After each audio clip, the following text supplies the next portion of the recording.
Hello students, कैसे हैं आप लोग। सभी को गुड मॉर्निंग और दाऊद खान क्लासेज में आप सभी का स्वागत है। तो आज का जो हमारा टॉपिक होगा, यानी पहले हमने प्रस्तावना पे चर्चा की है और मैं आप लोगों को बता दूं कि पूरे कॉन्स्टिट्यूशन पे स्टेप बाय स्टेप हम चर्चा करेंगे। तो प्रस्तावना हमने ले ली है, ज़रूर है कि पीछे टॉपिक हमने छोड़ दिया है संविधान सभा, उसको भी हम लेंगे। तो प्रस्तावना के बाद आज मैं अनुसूचियों पे चर्चा करूंगी, जिसके एक पार्ट आज करेंगे, हम एक कल करेंगे। तो ज़्यादा टाइम वेस्ट नहीं करते, हम अनुसूचियाँ स्टार्ट करते हैं कि भारतीय संविधान में कितनी अनुसूचियाँ हैं और उसमें कौन सा अनुच्छेद उससे जुड़ा हुआ है, कौन सी अनुसूची में क्या दिया हुआ है। तो इस सारी चीज़ों पर आज हम चर्चा करेंगे। तो आज का हमारा टॉपिक होगा अनुसूचियाँ, जिनको हम इंग्लिश में शेड्यूल भी बोल सकते हैं। तो अनुसूचियाँ कहें या हम शेड्यूल कहें, एक ही बात है। तो यदि हम बात करें मूल संविधान की और वर्तमान स्थिति की, तो मूल संविधान में अनुसूचियों की जो संख्या थी वो स्टूडेंट कितनी थी? 8। मूल संविधान, यदि मूल संविधान की हम बात करें तो उसमें अनुसूचियों की जो संख्या थी वो थी 8। लेकिन बदलते हुए परिवेश, बदलती हुई आवश्यकताओं के देखते जब हमें, तो इन चीज़ों से देखते हुए वर्तमान समय में जो है वो अनुसूचियों की संख्या धीरे धीरे बढ़ती चली गई और आज जो है वो अनुसूचियों की संख्या 12 है। यानी कि मूल संविधान की यदि बात करें, आपसे पूछे कि मूल संविधान में अनुसूचियों की संख्या कितनी है, तो हमारा आंसर होगा 8 है। और यदि पूछा जाए आपसे कि वर्तमान समय में अनुसूचियों की संख्या कितनी है, तो हमारा जो जवाब होगा वो होगा 12, क्योंकि 4 मूल सूचियाँ जो हैं, अनुसूचियाँ जो हैं, वो हमारे संविधान में संशोधन के द्वारा जोड़ दी गई हैं। तो यानी कि मूल संविधान में 8 थी, जिसको हम बोल सकते हैं थी पहले। और यदि वर्तमान की हम बात करें तो वर्तमान समय में, वर्तमान में हमारी कितनी है? वर्तमान में इनकी संख्या है 12, यानी पहले 8, 12। इससे स्पष्ट होता है यदि हम अंतर देखें तो जो हमारी अनुसूचियां हैं उनकी बढ़ोतरी कितनी हुई है? 4, यानी 4 अनुसूचियां हमारे संविधान में जोड़ दी गई हैं। अब स्टूडेंट, हम पहले बात करते हैं कि हमारी प्रथम अनुसूची क्या है, उसमें किस विषय पे चर्चा की गई है, द्वितीय अनुसूची क्या है, किस विषय पे चर्चा की है। तो सबसे पहले हम बात करते हैं प्रथम अनुसूची की। और हमारी प्रथम अनुसूची जो है उसमें क्या है? भारत, या हम इसको कह सकते हैं संघ क्षेत्र। अब हमारे भारत या संघ क्षेत्र जो है, इसमें किस किस चीज़ पर चर्चा की गई है, यानी भारत का यदि नाम लेते हैं तो क्या आएगा? इसमें हम चर्चा करेंगे भारत या संघ क्षेत्र में पहले आएंगे राज्य पे हम एक बार चर्चा करेंगे।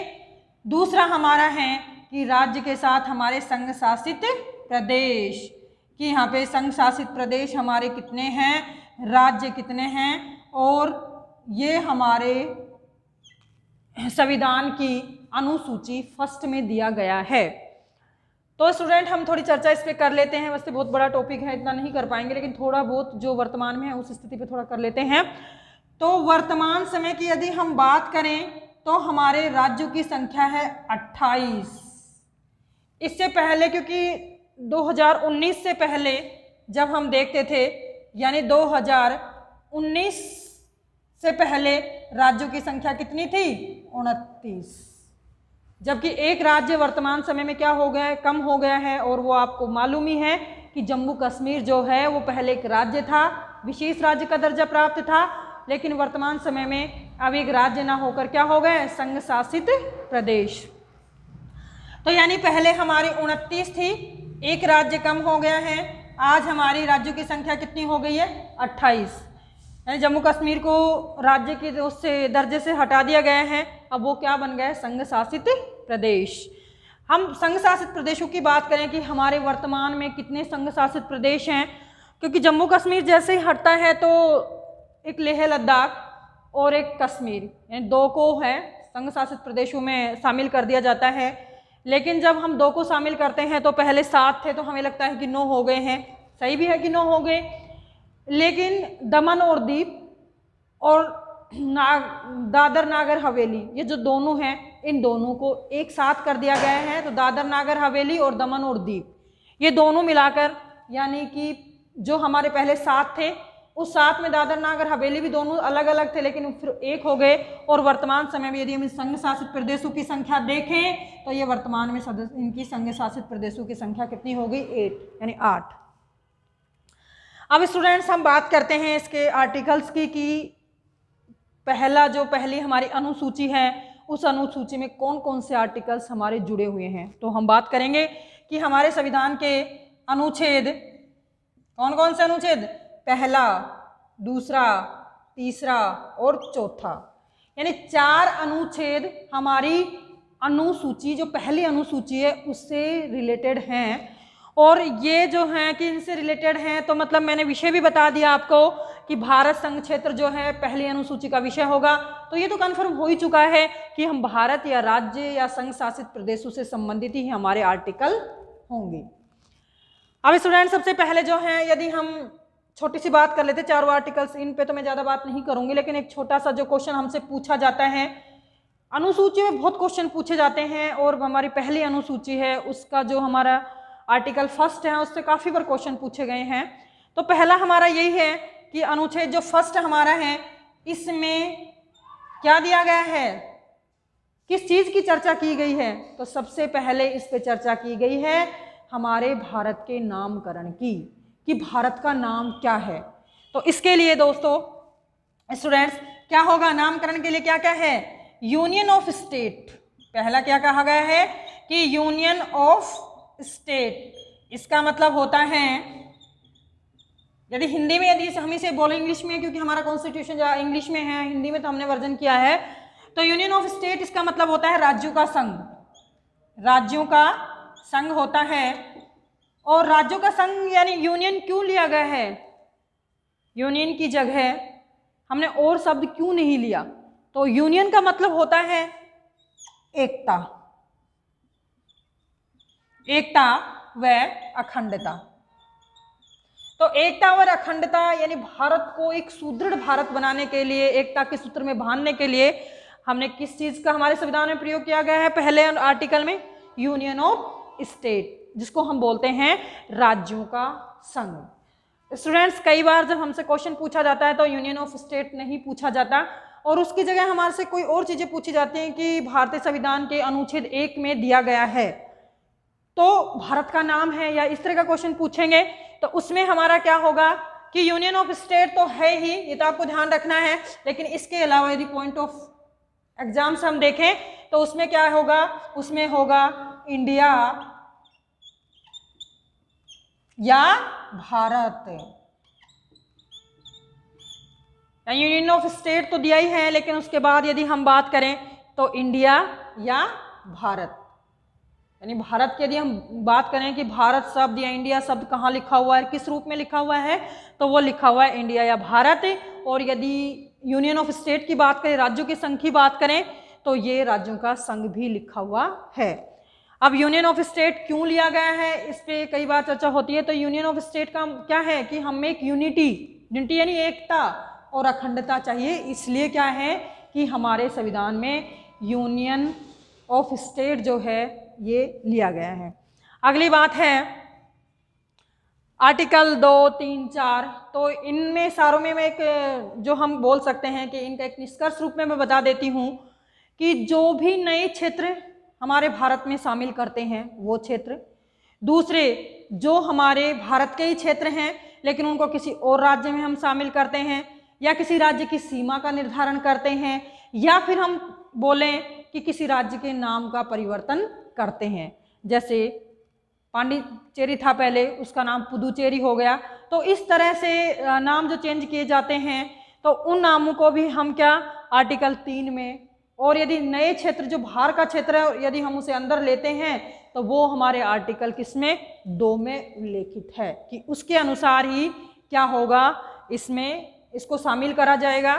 एक छोटी सी बात ये भी है कि संसद जो है वो अपने बहुमत से ही जो है इन एरियाओं में चेंजेस कर देती है। उन लोग जो हमारे आउटर्स एरिया हैं जिनको हम लेते हैं तो उनको भी यहाँ शामिल कर लेती है। दूसरा एक छोटा सा इसका एक अपवाद भी था। अपवाद ये था कि कोई भी जो स्टेट है, आउटर स्टेट यानी इंडिया से बाहर का जो स्टेट है, जब उसको हम शामिल करते हैं तो एक राज्य के रूप में ही करते हैं। लेकिन उसका एक अपवाद हमारे सामने आया और वो अपवाद था, कौन सा अपवाद था? वो अपवाद था 35वां संविधान संशोधन। संविधान संशोधन। तो 35वां संविधान संशोधन क्या था? ये संविधान संशोधन था 35वां कि सिक्किम को सह राज्य का दर्जा दिया जाए। सिक्किम क्या बन गया था हमारा? सह राज्य, सह राज्य बन गया था सिक्किम। सह राज्य क्या था? सिक्किम। अब स्टूडेंट सह राज्य इसको मिल गया था, लेकिन कुछ ही दिनों बाद में 36वां संविधान संशोधन हुआ, संविधान संशोधन हुआ और उस 36वें संविधान संशोधन में क्या कर दिया गया? सिक्किम को एक राज्य का दर्जा दे दिया। तो ये सह राज्य तो खत्म हो गया और फिर इसको क्या कर दिया गया? राज्य का दर्जा दे दिया गया। तो एक अपवाद था जो मैंने आपके सामने रखा कि जब भी हम किसी राज्य को यहाँ लेते हैं तो एक राज्य का ही दर्जा वहाँ मिलता है, लेकिन सिक्किम एक अपवाद इसलिए है कि उसे हमने एक राज्य के रूप में एक्सेप्ट नहीं किया, उसे हमने एक सह राज्य के रूप में एक्सेप्ट किया। लेकिन फिर अगले ही 36वां जो हमारा संविधान संशोधन हुआ, उन संशोधन में हमने उसे एक राज्य का दर्जा दे दिया। आगे हम चलते हैं कि संघ राज्य क्षेत्र क्या है, यूनियन ऑफ स्टेट, एकता और अखंडता और राज्यों का संघ, और ये सारी चीज़ें जो हैं हमने कर लिया है। उसके बाद हम बात करते हैं सेकंड अनुसूची पर, और द्वितीय अनुसूची जो हमारी होगी वो क्या होगी? द्वितीय अनुसूची हमारी होगी वो होगी जो उच्च अधिकारी होते हैं उनके वेतन भत्ते, यानी जो हमारे अधिकारी हैं उनके वेतन भत्ते कितने होंगे, क्या होंगे, तो उस पर हम इसकी चर्चा करेंगे। तो द्वितीय अनुसूची में स्टूडेंट्स हम उच्च अधिकारियों के वेतन भत्तों की बात करेंगे। उच्च अधिकारी जो हैं वेतन भत्ते, अब कौन कौन से अधिकारी हैं जिनके वेतन भत्तों की चर्चा इसमें की गई है? तो सबसे पहले तो हम यही देखेंगे कि हमारे सबसे बड़े उच्च अधिकारी कौन होंगे? भारत के राष्ट्रपति होंगे, तो उनकी तो चर्चा होगी। उनके नीचे कौन है? तो सारी जो श्रेणी हमारी होती है जो उच्चता की, उस आधार पे भी हम बोल सकते हैं। अन्यथा तो हम जैसे हमारे संविधान में जो है कि किन किन व्यक्तियों को जो है वेतन भत्ते की जो चर्चा इसमें की गई है, क्योंकि अनुसूची 2 में जो वेतन भत्ते दिए जाते हैं वो जो हमारी है किसे दिए जाते हैं? आकस्मिक निधि से, तो सॉरी संचित निधि से, जो हमारी संचित निधि है उससे जो है द्वितीय अनुसूची के तहत वेतन भत्ते दिए जाते हैं। कौन कौन अधिकारी हैं? तो यदि हम अधिकारियों की बात करें तो सबसे पहले तो हमारे राष्ट्रपति होंगे, राष्ट्रपति हैं। दूसरे नंबर पे जो होंगे उपराष्ट्रपति हैं। लेकिन स्टूडेंट एक चीज़ ध्यान रखना आप लोग कि कभी भी आपसे पूछा जाए कि भारत की संचित निधि से वेतन दिया जाता है और आपका ऑप्शन आता है, कि क्वेश्चन बहुत बार पूछा गया है कि निम्नलिखित में से भारत की संचित निधि में से वेतन दिया जाता है, यदि उपराष्ट्रपति आपका है ऑप्शन में तो वो ऑप्शन आपका गलत होगा। क्यों मैंने ये उपराष्ट्रपति क्यों लिखा है? मैंने इसलिए लिखा है कि भारत के उपराष्ट्रपति को संचित निधि से नहीं दिया जाता। उपराष्ट्रपति के रूप में उसे किस रूप में दिया जाता है? उसको दिया जाता है राज्यसभा के सभापति के रूप में। राज्यसभा के किसके रूप में? सभापति के रूप में वेतन और भत्ते दिए जाते हैं अनुसूची 2 के अनुसार। यदि थर्ड पे हम बात करें तो थर्ड पे होगा राज्यपाल। राज्यपाल होगा। वेतन वगैरह ये सारे जब हम करंट की बात करेंगे, क्योंकि इनके वेतन बदलते रहते हैं, अभी तो 2018 के बाद से जो इनका था वो हम सारी चर्चा कर देंगे। करंट के जो भी इश्यू होंगे वो करंट क्लास में जो भी हमारे कॉन्स्टिट्यूशन से संबंधित है। अभी हमें ये देखना है कि कौन कौन से रिलेवेंट हैं। अब किसको कितना मिलता है इतना बता देती हूँ कि सर्वाधिक जो मिलता है हमारे राष्ट्रपति को मिलता है, यानी भारत में सबसे ज़्यादा वेतन यदि दिया जाता है तो राष्ट्रपति जी को दिया जाता है, वो है 5 लाख। उसके बाद आता है राज्यपाल, उसके बाद आता है सर्वोच्च न्यायालय के न्यायाधीश, यानी सभी आगे मुख्य और अन्य न्यायाधीश, सर्वोच्च न्यायालय के न्यायाधीश। ये ध्यान रखना स्टूडेंट्स कि मैंने कोई इसमें अलग से नहीं बताया कि सर्वोच्च न्यायालय के न्यायाधीश तो सभी आ गए, क्योंकि न्यायाधीश तो मुख्य न्यायाधीश भी और अन्य न्यायाधीश भी हैं। उच्च न्यायालय के न्यायाधीश, उच्च न्यायालय के न्यायाधीश होंगे। और आगे यदि हम बात करें 6 नंबर पर, तो कौन होगा? नियंत्रण महालेखा परीक्षक। नियंत्रण महालेखा परीक्षक, जिसको कि संचित निधि से वेतन दिया जाता है। यानी हमारी अनुसूची 2 में जो हमारे उच्च अधिकारी हैं उनको जो वेतन दिया जाता है उनमें से है राष्ट्रपति, राज्यसभा के सभापति, राज्यपाल, सर्वोच्च न्यायालय के न्यायाधीश, उच्च न्यायालय के न्यायाधीश, नियंत्रण महालेखा परीक्षक, और जो बचा है वो है लोकसभा का अध्यक्ष।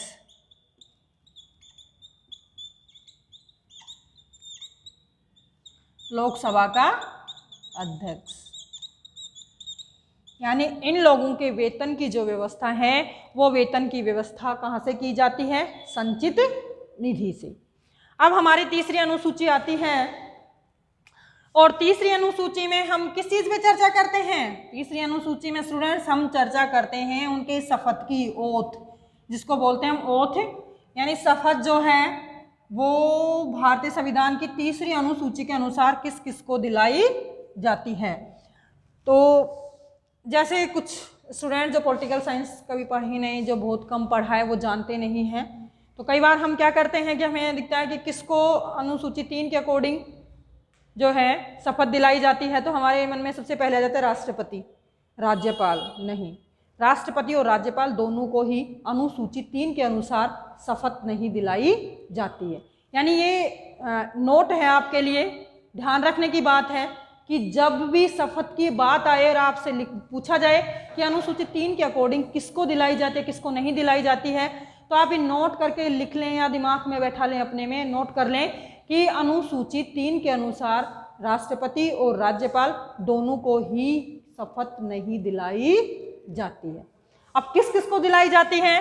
तो शपथ के लिए अनुसूची 3 है और उसका हमारा जो टॉपिक है वो है शपथ है। तो किन किन को दिलाई जाती हैं? तो सबसे पहले हम यदि चर्चा करते हैं तो करते हैं संसद सदस्य, यानी संसद के जो भी सदस्य होते हैं उनको। अगला होता है संसदीय मंत्रियों को, उससे अगला होता है राज्य,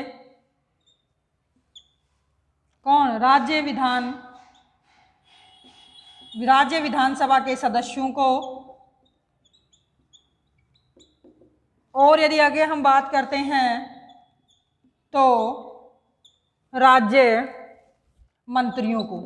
ये चीज़ें तो शायद आपको थोड़ा समझ में भी बैठ गया होगा और शायद एक दूसरे से इंटरलिंक भी हैं कि संसद सदस्य हैं तो हम संसदीय मंत्रियों को भी जोड़ सकते हैं। राज्य है तो राज्य विधानसभा के सदस्य भी लेते हैं तो राज्य के मंत्री भी लेते हैं। लेकिन आगे हैं वो आगे किस किस को दिलाई जाती है इसमें हम करेंगे तो वो है उच्चतम न्यायालय व उच्च न्यायालय के न्यायाधीशों को। उच्चतम न्यायालय व उच्च न्यायालय के न्यायाधीशों को भी क्या होता है? अनुसूची 3 के अनुसार शपथ दिलाई जाती है। यदि आगे हम बढ़ते हैं तो इसमें अगला यदि हम जोड़ते हैं तो वही नियंत्रण महालेखा परीक्षक। नियंत्रण महालेखा परीक्षक को भी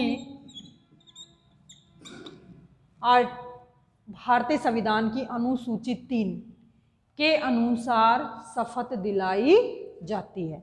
यानी 3 अनुसूचियां हमने पढ़ी हैं कि कौन सी अनुसूची में क्या है, और हमें पहले तो की पॉइंट याद करने हैं जब भी हम पढ़ते हैं। अंदर का मैटर तो हम बाद में ही करेंगे। तो सबसे पहले हमें भाई भारत और उसका कौन सा क्षेत्र है, उसके बाद हमने दूसरा करा कि वेतन भत्तों के संबंध में किस किस व्यक्ति को इससे जोड़ा जाता है। तीसरा हमने लिया है, तीसरा जो हमारा है कि शपथ की अनुसूची 3 के तहत किस किस को शपथ दिलाई जाती है। ये चौथी अनुसूची पे हम बात करते हैं। तो फोर्थ जो हमारी अनुसूची है वो है राज्यसभा में स्थानों का आवंटन, कि राज्यसभा में किस राज्य को कितने स्थान दिए जाने चाहिए। यानी चौथी अनुसूची जो फोर्थ हमारी अनुसूची है, फोर्थ अनुसूची हमारी है, तो उस अनुसूची में क्या होगा कि राज्यसभा जो हमारी है उसमें स्थानों का आवंटन किस तरह से